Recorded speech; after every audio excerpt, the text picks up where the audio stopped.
Hello dear students, मैं Manish sir. अब हम हमारे स्टेट बोर्ड के जो सारे लेक्चर्स थे वो लेक्चर्स हमने ख़त्म कर लिए हैं।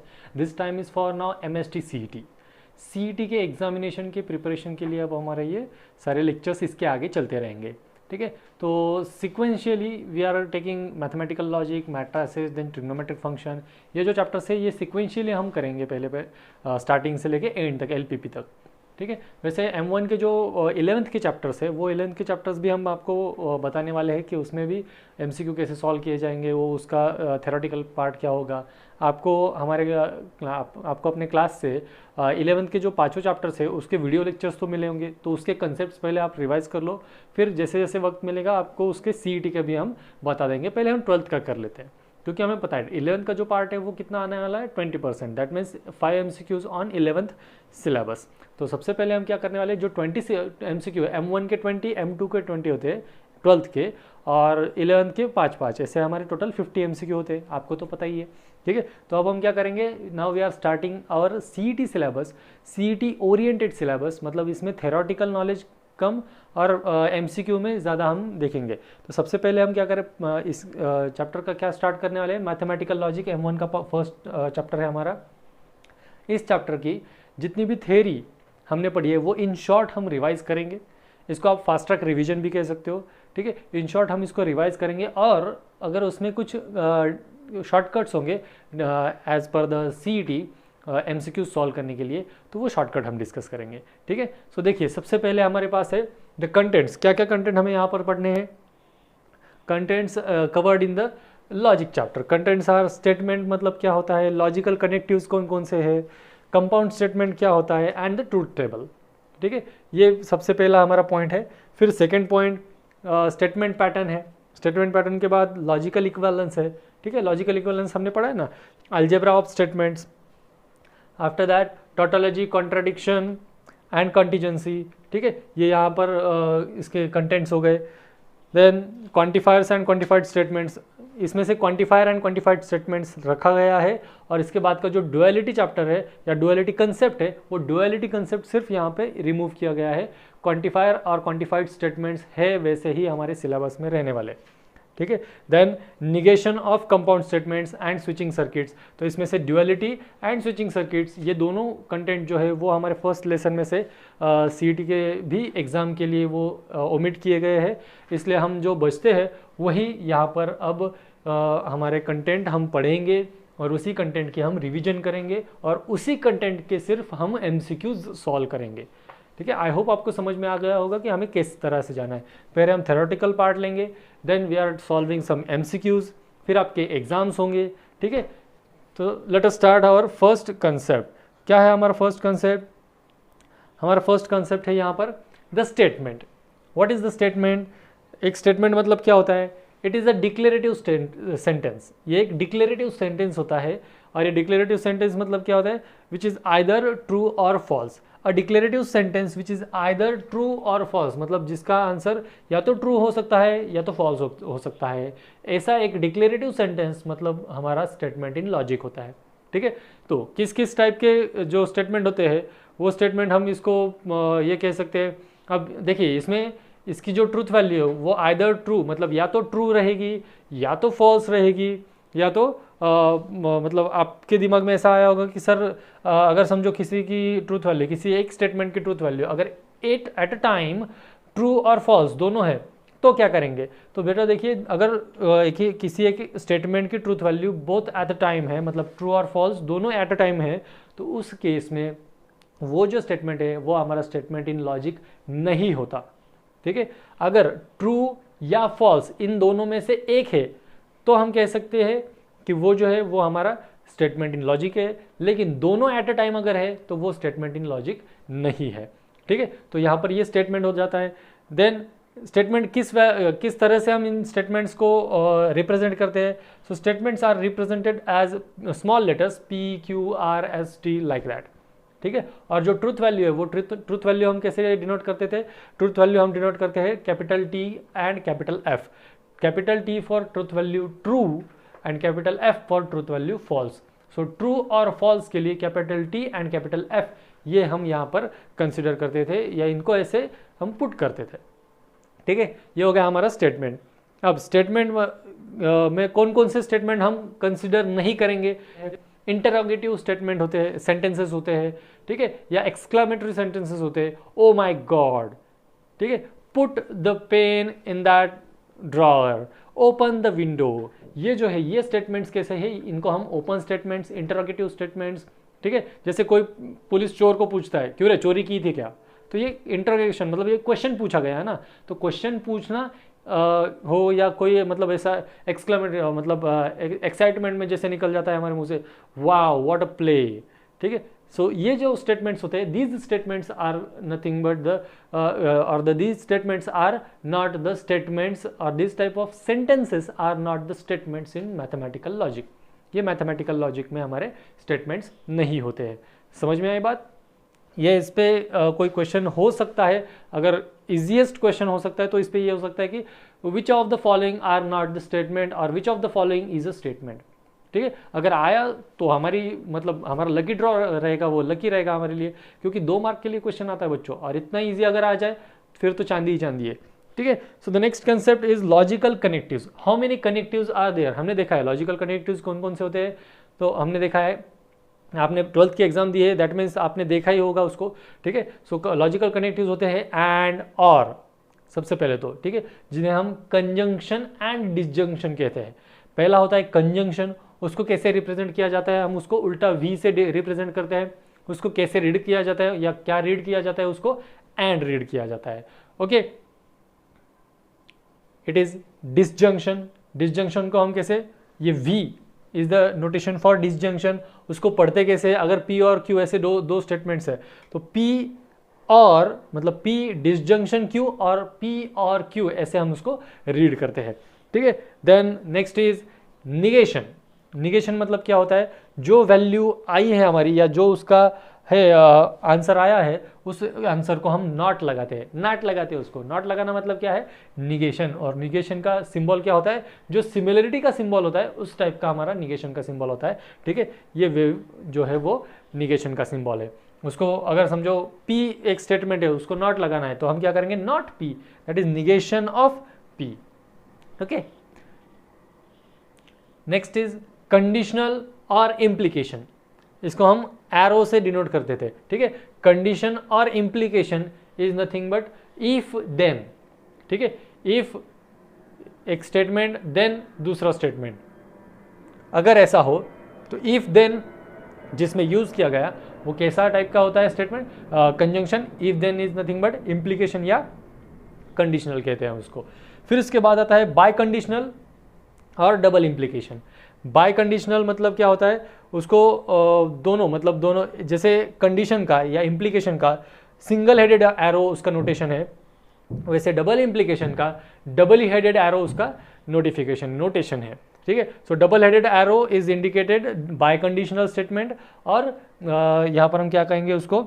डबल इम्प्लीकेशन, ठीक है। तो इफ एंड ओनली इफ, ये उसका वर्डिंग फॉर्म होता है। जैसे P और Q ऐसे 2 स्टेटमेंट है, अगर हमें उसका इम्प्लीकेशन चाहिए तो हम क्या कहते थे उसको? इफ P देन Q, ठीक है। देन अगर बाय कंडीशनल कहे तो बाय कंडीशनल में P if and only if Q, ठीक है। तो यहाँ पर ये बाय कंडीशनल और ये कंडीशनल स्टेटमेंट हो गया। अब कंडीशनल को भी हम अलग अलग तरह से लिख सकते हैं। कंडीशनल को अलग अलग मतलब देखिए, अब इफ P देन Q, इसको क्या और क्या लिखा जाता है? P then Q, Q if P, ऐसा भी उसको लिखा जाता है, ठीक है। देखिए कैसे कैसे, if P then Q, P then Q, Q if P, ठीक है। तो ऐसा भी उसको लिखा जाता है। ये हो गया हमारे कंडीशनल स्टेटमेंट के 3 अलग अलग फॉर्म। और बाय कंडीशनल को तो कोई प्रॉब्लम नहीं है, biconditional P if and only if Q, और इसको ऐसा भी लिखा जा सकता है if P then Q and if Q then P, ठीक है। P if and only if Q, इसको कैसे लिखा जाता है? If P then Q and if Q then P, ठीक है। सो ये हो गया हमारे connectives, all the connectives in logical statement और मैथमेटिकल लॉजिक। अब देखिए कनेक्टिव्स में ही जब इफ देन वाला पार्ट आता है, या इफ देन मतलब इम्प्लीकेशन जब आता है, तो इम्प्लीकेशन में क्या होता है, इम्प्लीकेशन में कभी कभी एंटीसीडेंट कॉन्सिक्वेंसेस हमें चेक करने पड़ते हैं, या एंटीसीडेंट कॉन्सिक्वेंसेस इफ देन, ये वाला पार्ट जो है ये हमें आगे जाके कॉन्वर्स इनवर्स ये इसमें देखना है, कॉन्ट्रापॉजिटिव वगैरह, ठीक है। इनवर्स कॉन्वर्स और कॉन्ट्रापॉजिटिव, इनमें हमें ये इफ देन वाला पार्ट काम आने वाला है, क्योंकि एंटीसीडेंट और कॉन्सिक्वेंसेस ये क्या होता है। तो देखिए इफ पी देन क्यू, इस फॉर्मेट में अगर कोई स्टेटमेंट है तो इफ के बाद और देन के पहले जितना पोर्शन आता है that portion is called as antecedent, और देन के बाद जो आता है उसको कहते हैं हम कॉन्सिक्वेंसेस, ठीक है। So if P then Q, जिसमें इफ के बाद का पार्ट देन तक का that is called as antecedent, और देन के बाद जो पार्ट आता है that is called as consequences. मतलब क्या है, कुछ घटना घटने से पहले जो बैकग्राउंड होता है उस बैकग्राउंड को हम कहते हैं एंटीसीडेंट, और वो बैकग्राउंड की वजह से कुछ घटना घटती है तो वो हो जाते हैं कॉन्सिक्वेंसेस, ठीक है। जैसे for example if Virat Kohli played well then India will win the match, ठीक है। मतलब क्या है, अगर विराट कोहली अच्छा खेलता है तो इंडिया मैच जीतता है। इसके लिए कंडीशन क्या थी, इसका एंटीसीडेंट क्या है, एंटीसीडेंट वाली बात यह है कि कोहली को पहले खेलना पड़ेगा, ठीक है, और फिर उसके कॉन्सिक्वेंसेस क्या होंगे, India will win the match, okay. तो ये होता है हमारा यहाँ पर एंटीसीडेंट और कॉन्सिक्वेंट का पार्ट। अगर एंटीसीडेंट कॉन्सिक्वेंट आपको पहचानने में दिक्कत है तो उसकी प्रैक्टिस करो, ठीक है। आपके 9th स्टैंडर्ड में ही आपने ये देखा था एंटीसीडेंट एंड कॉन्सिक्वेंसेस, ठीक है। तो उसी का ये अगला एडवांस पार्ट कह सकते हो आप, okay. Now let us take a look at the truth tables for this conjunction connectives. जो हमने अभी तक कनेक्टिव्स देखे हैं उन कनेक्टिव्स के हम अभी ट्रुथ टेबल देखेंगे। तो देखिए पी क्यू, दो स्टेटमेंट कंसीडर किए, तो हमें क्या करना है यहाँ पर अभी, पी एंड क्यू, पी और Q, negation P, P implies Q and P double implies Q, ठीक है। तो ये टोटल टेबल हमें अब यहाँ पर समझा के लेना है, क्योंकि ये अगर आपको लर्न है तभी आप उसके बेसिस पे कुछ एग्जांपल्स आते हैं कि if P is true and Q is false then उसका हमें ट्रूथ वैल्यू, फिर P implies Q is true and P and negation Q is R is false, then find the values of P and Q। तो ऐसा पूछा जाता है, हमें ऐसे क्वेश्चंस आते हैं। तो इसके लिए क्या पता चाहिए हमें, उसके लिए ये टेबल हमें लर्न चाहिए। क्या है इस टेबल में, टेबल में है हमारे पास पी क्यू, इसके हमें पता है अगर दो स्टेटमेंट है तो दो स्टेटमेंट के जो ट्रूथ वैल्यूज का हम वहाँ पर कंसिडरेशन करते हैं। जो केसेस होते हैं वो केसेस क्या होते हैं, सबसे पहले हम जो फर्स्ट स्टेटमेंट है पी स्टेटमेंट, उसके 4 पॉसिबल, मतलब इसके टोटल पॉसिबल आउटकम कितने आते हैं, 4। तो पहले 2 ट्रू होते हैं, उसके बाद के 2 फॉल्स होते हैं, और क्यू के लिए ट्रू फॉल्स, ठीक है। सो पी स्टेटमेंट में देखिए, पी स्टेटमेंट है फर्स्ट है ट्रू, क्यू स्टेटमेंट का भी फर्स्ट है ट्रू। तो P एंड Q, पहले कंजंक्शन का हम ट्रूथ टेबल चेक करेंगे। सो P एंड Q मतलब true and true is true, then दूसरी P वाली वैल्यू है ट्रू, Q वाली वैल्यू है false. So true and false ये होता है फॉल्स, देन P वाली वैल्यू है फॉल्स, Q वाली वैल्यू है ट्रू। फॉल्स एंड ट्रू या false in conjunction with true is false again, then false in conjunction with false is false again, okay. मतलब जो हमारा कंजंक्शन का ट्रूथ टेबल है वो ट्रूथ टेबल क्या मिला हमें, TFFF, true false false false is the truth table for this conjunction. अब डिसजंक्शन का देखते हैं क्या आएगा डिसजंक्शन में। Look at this, true disjunction with true is always true, true disjunction with false is true, false और true is true and false और false is false. मतलब क्या आया इसका कि अगर कंजंक्शन में दोनों वैल्यू अगर ट्रू होती है तभी उसकी ट्रूथ वैल्यू ट्रू आएगी, एंड डिसजंक्शन में अगर कोई एक वैल्यू भी ट्रू होती है तभी उसकी ट्रूथ वैल्यू ट्रू आएगी, okay okay. Then implication, P implies Q, P implies Q, if P then Q, ठीक है। तो इसमें ट्रू इंप्लाइज ट्रू जो है, true implies true is true, क्योंकि ट्रू इंप्लाइज ट्रू मतलब क्या है, अगर आपके कॉन्सिक्वेंसेस ट्रू है और उसके एंटीसीडेंट्स भी ट्रू है तो वो ट्रू ही आने वाला है। फिर उसके बाद कॉन्सिक्वेंसेस ट्रू है बट उसका P स्टेटमेंट ट्रू है और Q स्टेटमेंट फॉल्स है, if P true and Q is false, then उसका जो ट्रूथ टेबल में वैल्यू मिलेगा that value will be false. Why false? Because true follows false. True जो है वो फॉल्स को फॉलो कर रहा है, तो true implies false is false. Then false implies true, false implies true is true again, क्योंकि फॉल्स इंप्लाइज ट्रू है. ठीक है. And lastly false implies false is true. इसमें मैंने एक एग्जांपल आपको बताया था, या आप याद रख सकते हो उसे, कि ट्रू लोग, टी फॉर ट्रू लोग, अच्छे लोग, फॉर एफ फॉर बुरे लोग. ट्रू फॉलोज ट्रू, ये डायरेक्शन है ना हमारा, implication. So if true people follow true people, अच्छे लोग अगर अच्छे लोगों को फॉलो करते हैं तो अच्छी बात है. ट्रू इंप्लाइज फॉल्स मतलब क्या है? ट्रू मीन्स अच्छे लोग बुरे लोगों को फॉलो कर रहे हैं, ये तो अच्छी बात नहीं है ना. सो ये फॉल्स हो गया. देन फॉल्स इंप्लाइज ट्रू, बुरे लोग अच्छे लोगों को फॉलो करते हैं, अच्छी बात है, सो ट्रू. और फॉल्स फॉलोज फॉल्स, बुरे लोग बुरे लोगों को फॉलो करते हैं, इससे कोई मतलब उसको कैलकुलेट करने वाला तो है तो होता नहीं है, तो इसलिए ये ट्रू हो जाता है. ठीक है. So TFTT, this is the truth table for implication. Then next is biconditional और डबल इम्प्लीकेशन. इसमें देखिए डबल वर्ड यूज किया गया है. जब तक दोनों स्टेटमेंट ट्रू या फॉल्स नहीं होते तब तक इसकी जो ट्रूथ वैल्यू है वो ट्रू नहीं होती. अगर यहाँ पर ट्रू फॉल्स ऐसे रहे या फॉल्स ट्रू रहा, उस केस में इसकी ट्रूथ वैल्यू जो है वो फॉल्स ही आएगी. अगर दोनों ट्रू है या दोनों फॉल्स है तो ही ये ट्रू आएगा, otherwise it will be false. तो यहाँ पर इसका ट्रूथ टेबल मिला हमें TFFT. True double implies true is true, true double implies false is false, false double implies true is false, and false double implies false is true. So this is the truth table for all the connectives which we have to apply in this mathematical logic. Next concept is the relation between mathematical logic and the set theory from sets from the set theory. तो इसमें जो हमारे पास अभी connectives हमने देखे हैं, वो connectives का सेट थ्योरी के साथ क्या कनेक्शन है, वो कनेक्शन हमें देखना है. तो सबसे पहला है हमारे पास कंजंक्शन एंड. ठीक है. कंजंक्शन एंड, और इसको हम एंड भी कहते हैं. उसका रिलेशन सेट थ्योरी में क्या है? Conjunction means intersection of two sets, disjunction means यहाँ पर यूनियन ऑफ टू सेट्स. ठीक है. कंजंक्शन मतलब क्या होता है? Intersection of two sets. Disjunction मतलब union of two sets. Negation means complement of two sets. Negation means complement of two sets. Then implication. Implication means it is subset of a set.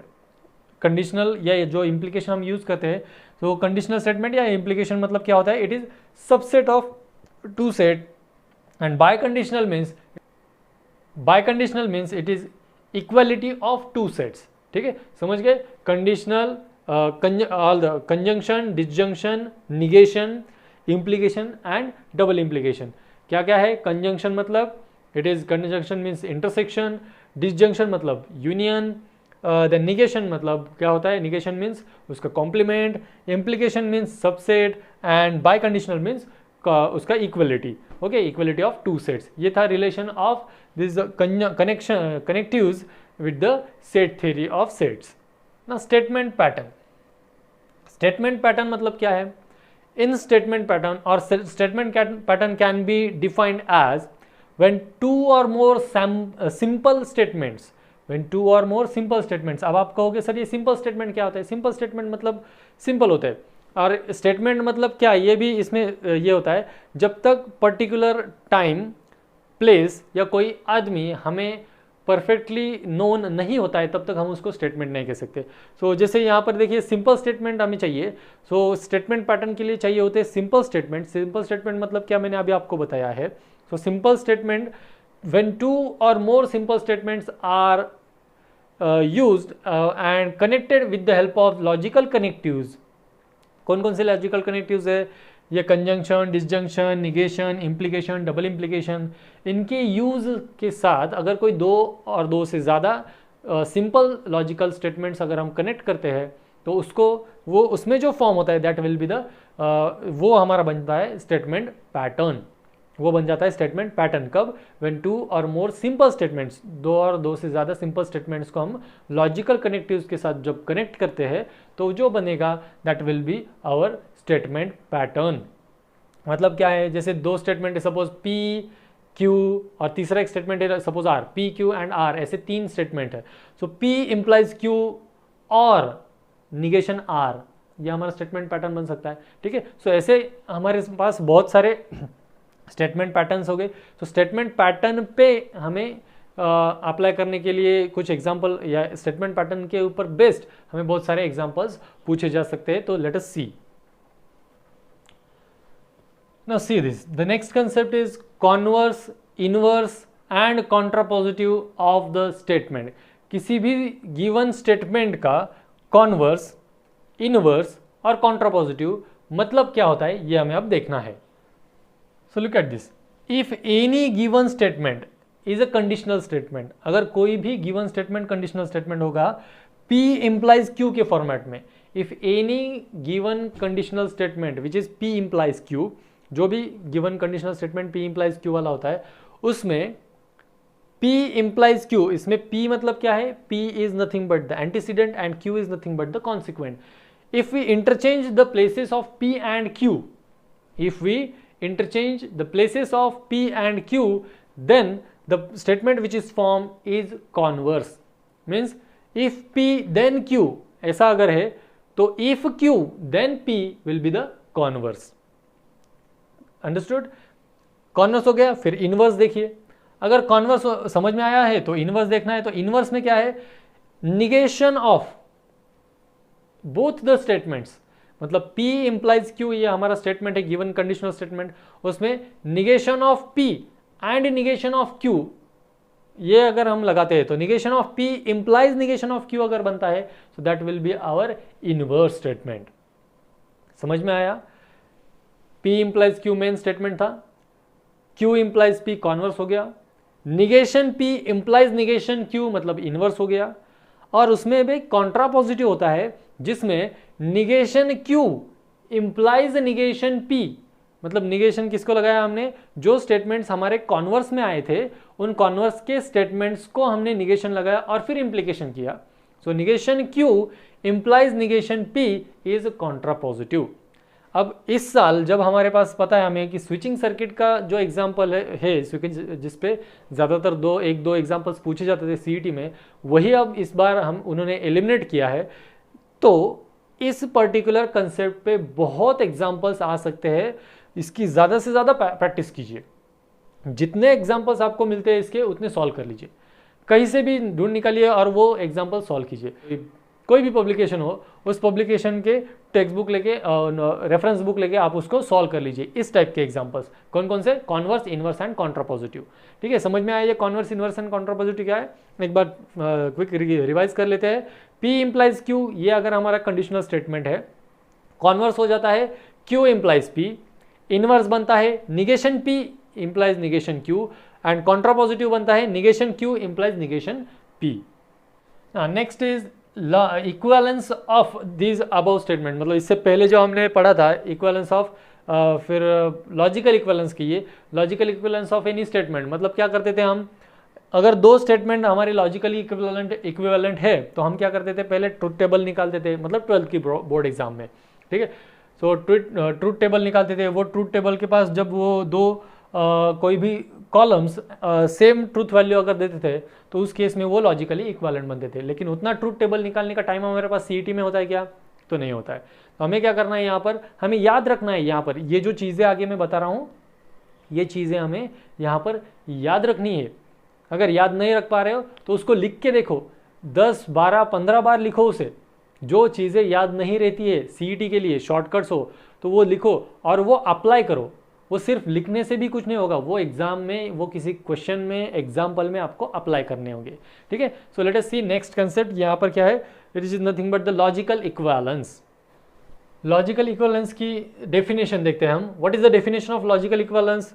The definition is if two statement patterns of same truth table, अगर हम किसी statement pattern का truth table निकालते हैं तो क्या है, if two statement pattern have the same truth values in their respective columns of their joint truth table with these two statement pattern then these two statement patterns are called as logically equivalent. क्या है, जब कोई दो statement pattern एक logical statement के उनके जो corresponding columns है उन कॉलम्स के जो ट्रूथ वैल्यू होते हैं वो ट्रूथ वैल्यू अगर दोनों कॉलम में अगर सेम है, इक्वल है, then these two statements are said to be logically equivalent statement.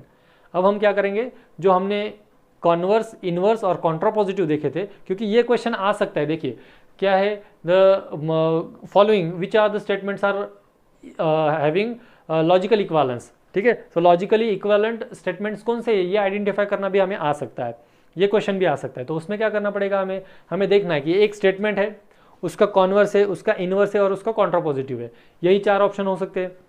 तो उसमें दो सेम मीनिंग होने वाले ऑप्शंस या दो लॉजिकली इक्विवेलेंट रहने वाले जो स्टेटमेंट हो सकते हैं उनको हमें आइडेंटिफाई करना है, ठीक है। सो देखिए यहाँ पर ट्रूथ टेबल में देखेंगे हम पी क्यू स्टेटमेंट, फिर उसके बाद निगेशन पी क्यू लेना पड़ेगा हमें, क्योंकि P implies Q, Q implies P उसका कॉन्वर्स है, negation P implies negation Q उसका इनवर्स है, and negation Q implies negation P उसका कॉन्ट्रापोजिटिव है।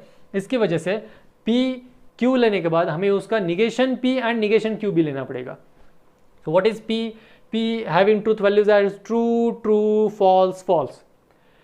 Q having truth values true, false, true, false. Okay?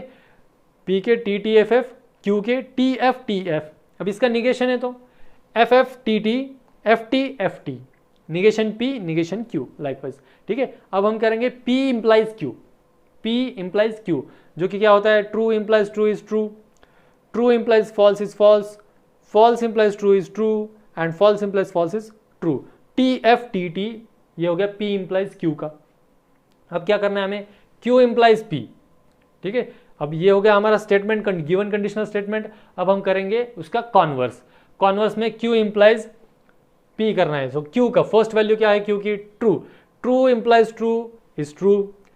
Then दूसरी वैल्यू है Q की F, F false implies true is true, true implies false is false and false implies false is true. So T T F T आया, Q implies P क्या मिला हमें, T T F T, ठीक है। अब negation P implies negation Q करना पड़ेगा। क्यों? क्योंकि स्टेटमेंट कंडीशनल स्टेटमेंट होगा, कॉन्वर्स हो गया। अब हमें करना है inverse. Negation P implies negation Q, negation P implies negation Q के लिए क्या होगा, पहले तो निगेशन P और निगेशन Q दोनों पहले वैल्यूज फॉल्स फॉल्स हो जाएंगे। तो false implies false is true, then false implies true, false implies true is true, true implies false, true implies false is false and true implies true is true. तो ये F T, T T F T ये किसके साथ आया, T T F T, मतलब T T F T is nothing but the Q implies P, मतलब converse और inverse ये जो है इनके ट्रूथ टेबल जो है वो हमारा इक्वल आया। Now let us check truth table for contrapositive. Negation Q implies negation P, negation Q implies negation P, first value both the values are false, false implies false is true, then true implies false is false, then false implies true is true and true implies true is true। मतलब ये TFTT आया, ठीक है। तो देखिए यहाँ पर given conditional statement is equivalence with contrapositive and its converse is inverse with the inverse of the statement, ठीक है। मतलब कॉन्वर्स और inverse of a statement are logically equivalent and given conditional statement and the contrapositive of that statement will be the equivalent, logically equivalent, ठीक है। So ये होता है logical equivalence. फिर से एक बार देखिए, एक बार शॉर्ट में हम रिवाइज करेंगे क्या, the statement given conditional statement is logically equivalent with the contrapositive, that means P implies Q is logically equivalent with negation Q implies negation P, ठीक है। And Q implies P is logically equivalent to negation P implies negation Q। तो ये logically equivalence था, ये हमने देखा है यहाँ पर, और इस पे एग्जाम्पल्स मिलेंगे। अगर आपने कोई अभी तक सपोज कोई रेफरेंस बुक अगर यूज़ किया है तो उसमें आपको इस टाइप के क्वेश्चंस मिलेंगे कि find the logical equivalence for the statement. जो एक स्टेटमेंट गिवन कंडीशनल स्टेटमेंट दिया होता है तो उसका लॉजिकल इक्वलेंस हमें चेक करना पड़ता है। तो वो अगर गिवन कंडीशनल स्टेटमेंट हमें चेक करना है तो वो गिवन कंडीशनल स्टेटमेंट मतलब P इंप्लाइज Q होगा, तो उसका लॉजिकल इक्वलेंस मतलब क्या होता है, अगर P इंप्लाइज Q है तो negation Q implies negation P will B it's logical equivalence. ठीक है, तो ये हमें चेक करना पड़ता है, और इस पे एग्जाम रहेगा ही रहेगा, एग्जाम में इस पर एग्जाम्पल होगा ही होगा। ये नहीं तो वो कॉन्ट्रापोजिटिव, कॉन्वर्स इनवर्स कॉन्ट्रापोजिटिव, ये कंसेप्ट्स पर एग्जाम्पल रहेगा ही रहेगा। ठीक है, इसकी आप प्रैक्टिस करो। Now look at the next concept. The concept is algebra of statements. जो स्टेटमेंट हम देखते हैं, दो स्टेटमेंट होते हैं, तो उन दो स्टेटमेंट में अलजेब्रा अगर हो, अलजेब्रा मतलब क्या है, उसमें कम्यूटेटिव लॉ आ गया, एसोसिएटिव लॉ, आइडेंटिटी लॉ, ये प्रॉपर्टीज उसमें आते हैं। ठीक है, so look at the first law. The first law is commutative property या कम्यूटेटिव लॉ इसको कहा जाता है। दैट मीन्स इफ P और Q, that means P disjunction Q अगर है तो उसको हम Q डिसजंक्शन P भी लिख सकते हैं, एंड P कंजंक्शन Q है तो उसको Q कंजंक्शन P भी लिख सकते हैं। सो टू टर्म्स इन डिसजंक्शन और conjunction can be replaced each other. ठीक है, वो दोनों एक दूसरे को रिप्लेस करते हुए भी हम उसको लिख सकते हैं। This property, this law is particularly called as commutative. Then associative means three statements are there. If three statements are there P, Q and R। P और Q में देखिए, P और Q मीन्स P और Q ये एक bracket है, और उसके साथ और मतलब डिसजंक्शन में R है, इज इक्वल टू मतलब यहाँ पर क्या है, P और Q, ये P और Q ये दो जो स्टेटमेंट है, these two statements are in association. ये दो स्टेटमेंट का एक एसोसिएशन है और R सेपरेट है। इज इक्वल टू क्या बनता है, P और Q इन ब्रैकेट Q और R, मतलब P डिसजंक्शन Q, जो Q और R जो है वो यहाँ पर हमारा एक ब्रैकेट में आ गया, तो इसको कहते हैं हम एसोसिएटिव लॉ या एसोसिएटिव प्रॉपर्टी। इसी में क्या है, थर्ड P और Q और R, मतलब P और P डिसजंक्शन Q ये एक ब्रैकेट में है, disjunction R is logically equivalent with P disjunction in bracket Q disjunction R is again logically equivalent with P disjunction Q disjunction R. Similarly, अगर ये disjunction की जगह पे अगर कंजंक्शन होता है तो P कंजंक्शन Q एक ब्रैकेट में और कंजंक्शन में R ब्रैकेट के बाहर is logically equivalent with P conjunction is in bracket Q conjunction R is logically equivalent with P conjunction Q conjunction R। इसको हम कहते हैं एसोसिएटिव लॉ या associative property. Next is distributive, मतलब क्या है, ब्रैकेट में जो दो स्टेटमेंट्स है P Q R, ऐसे यहाँ पर सपोज तीन स्टेटमेंट्स है, ब्रैकेट में जो दो स्टेटमेंट्स है सपोज Q एंड R, उनके बाहर फिर वो कंजंक्शन में हो या डिसजंक्शन में हो। जैसे यहाँ पर देखिए, what is the first term, the first term is P disjunction in bracket Q conjunction R। तो इसको जब हमें सॉल्व करना होता है, वो सॉल्व कैसे होता है, जो ब्रैकेट के बाहर वाला सिंबल है that is either junction, conjunction और डिसजंक्शन। यहाँ पर क्या है, यहाँ पर वो सिंबल है डिसजंक्शन। ठीक है, यहाँ पर वो सिंबल है डिसजंक्शन। सो P disjunction Q conjunction R, उसको हम क्या करेंगे, P disjunction Q conjunction with P disjunction R, मतलब वो जो P वाला टर्म है या P वाला स्टेटमेंट है वो हम Q और R पे दोनों पे अप्लाई कर दे रहे हैं। ठीक है, फिर next is P conjunction Q disjunction R, मतलब ये जो P कंजंक्शन है, इस P कंजंक्शन के साथ हम Q एक बार लिखेंगे और Q और R के बीच में जो सिंबल है वो सिंबल उसके बाद में रिप्लेस करेंगे और फिर उसके बाद P कंजंक्शन R लिखेंगे। ठीक है, समझ में आई ये बात। This is nothing but the distributive property, मतलब ये जो ब्रैकेट के बाहर वाली टर्म है उसको दो जो स्टेटमेंट्स उस ब्रैकेट में दिए गए हैं उसमें डिस्ट्रीब्यूट कर देना, और दो डिस्ट्रीब्यूट करने के बाद दोनों के बीच में कौन सा साइन देना है, जो ब्रैकेट में दिया होगा वो साइन उसके उन दोनों के बीच में देना है।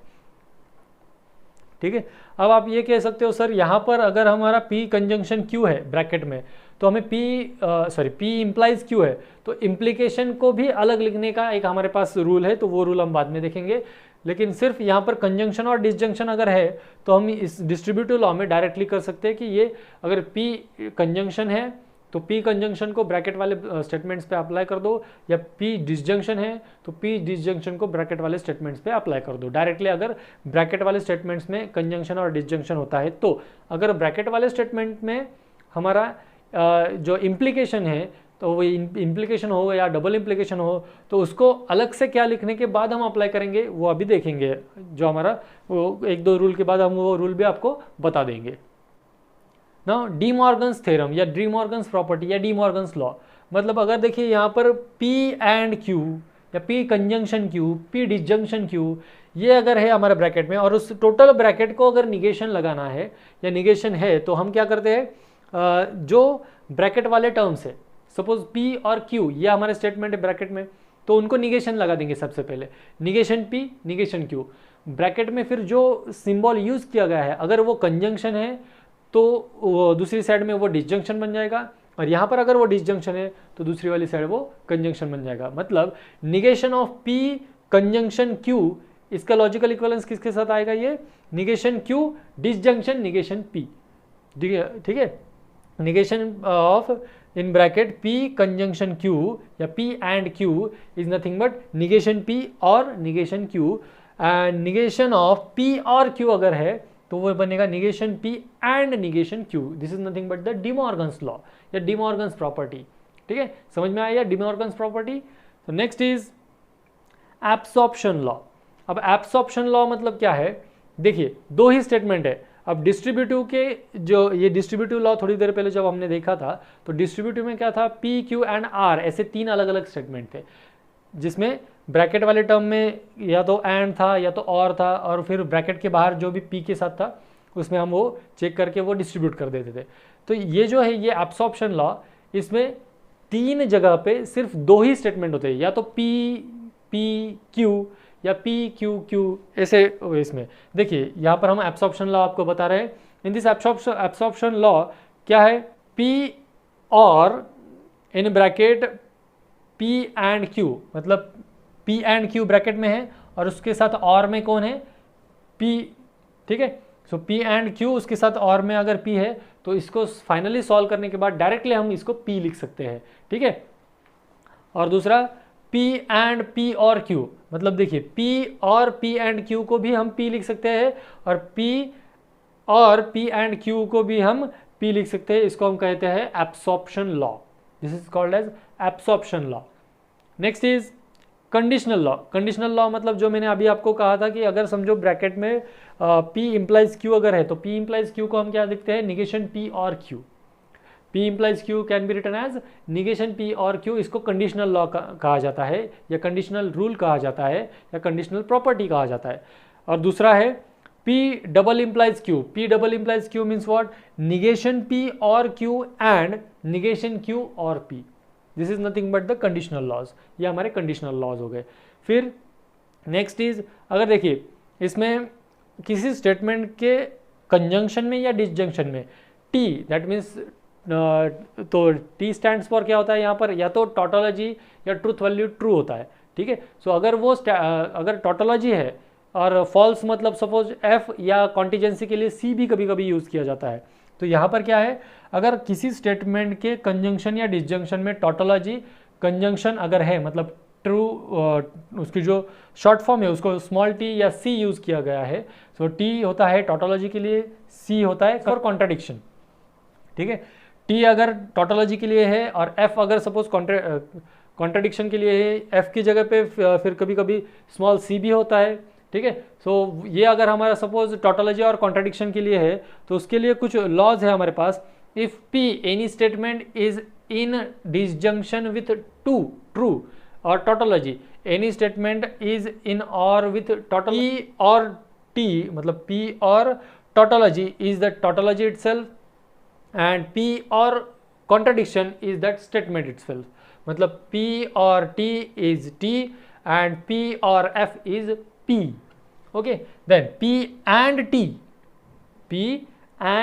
T मतलब P and tautology, P in conjunction with tautology is P itself, and P and contradiction or F is F itself. These are nothing but the identity laws. ये हमारे identity laws हो गए. ओके, समझ में identity laws. Next are जो अगले हमारे laws है या जो हमारे रूल्स है, वो रूल्स कौन सा है? कॉम्प्लीमेंट रूल्स या कॉम्प्लीमेंट लॉज. कॉम्प्लीमेंट मतलब क्या है? देन P और निगेशन P, मतलब एक स्टेटमेंट है P और उसी का निगेशन उसके साथ डिसजंक्शन में है. सो P की ट्रूथ वैल्यू अगर ट्रू है तो निगेशन P की ट्रूथ वैल्यू फॉल्स बनेगी, और ट्रू और फॉल्स ट्रू होता है. ठीक है, सो P और negation P is true, and P and negation tree मतलब P disjunction negation P is true, and P conjunction negation P is false. ये होते हैं हमारे कॉम्प्लीमेंट लॉ. अब इन्वोल्यूशन लॉ. इन्वोल्यूशन लॉ मतलब कौन से law? Negation of negation P is equal to P, ये हमारा निगेशन इन्वोल्यूशन लॉ है. Then negation of T is F, ये इन्वोल्यूशन लॉ है. Negation of F is T, ये हमारे इन्वोल्यूशन लॉ है. ठीक है, तो ये इन्वोल्यूशन लॉ है. अब ये लास्ट लॉ हमारा बचता है, देखिए वो क्या है? Idempotent law. Idempotent law means what? P और P जब सेम दो स्टेटमेंट्स कंजंक्शन या डिसजंक्शन में होते हैं तो उसका जो आंसर है वो हम सिंपली P लिख सकते हैं, मीन्स दैट स्टेटमेंट इटसेल्फ हम लिख सकते हैं. Idempotence law means what? P in disjunction with P is P itself, P in conjunction with P is again P itself. ये हो गया हमारा आइडेम्पोटेंट लॉ. नेक्स्ट कंसेप्ट है हमारा types of statements. Types of statements जो अभी हमने थोड़ी देर पहले कुछ नाम लिए थे, टोटोलॉजी, कॉन्ट्रडिक्शन एंड कॉन्टिजेंसी. मतलब क्या? एक स्टेटमेंट जिसमें वो ऑलवेज ट्रू होता है, या ट्रूथ टेबल की लैंग्वेज में कहें हम तो कोई अगर स्टेटमेंट है उसका अगर हमने logically truth value truth table construct किया और उसके कॉलम में अगर सिर्फ सारे के सारे वैल्यू ट्रू आते हैं, that means the statement is always true, that is the tautology. अगर उसी का अपोजिट कोई अगर स्टेटमेंट है जिसके ट्रूथ टेबल में सारे के सारे फॉल्स आते हैं, means the statement is always false, that is called as contradiction. और ऐसा स्टेटमेंट जिसमें कोई ट्रू आता है, कोई फॉल्स आता है, कोई ट्रू आता है, कोई फॉल्स आता है, that means the mixture of true and false, ऐसा अगर हमें उसको टेबल में अगर मिलता है तो वो होता है कॉन्टिजेंसी. ठीक है, टोटोलॉजी, कॉन्ट्राडिक्शन, कॉन्टिजेंसी. कॉन्ट्राडिक्शन को एक और वर्ड है फॉल्सी.